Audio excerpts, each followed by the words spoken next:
اللہ تعالیٰ کی تقدیر آدمی کی تدبیر پر غالب آ جاتی ہے۔ اللہ تعالیٰ کی تقدیر پر راضی رہ کہ وہ تجھ سے راضی اور خوش رہے۔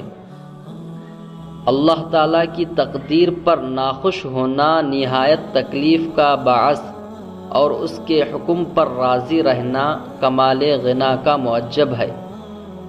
تقدیر الہی انسان کی تجویز اور تدبیر کے تابع نہیں، بلکہ جو کچھ مقرر ہو چکا ہے وہی ظہور پذیر ہوتا ہے۔ اگر کوئی شخص کیسی ہی تدبیر چلائے مگر کوئی کام نہیں آتی۔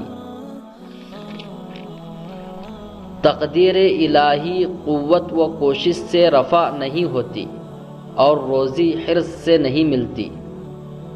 تقدیر ایسی چیز ہے کہ انسان کتنا ہی ہوشیاری سے کام کرے مگر اس کی تدبیر پر غالب آ جاتی ہے۔ تقدیر پر راضی رہنے سے غم دور ہو جاتے ہیں۔ جو شخص اللہ کی تقدیر پر راضی ہوتا ہے وہ نہایت چین اور آرام سے زندگی بسر کرتا ہے۔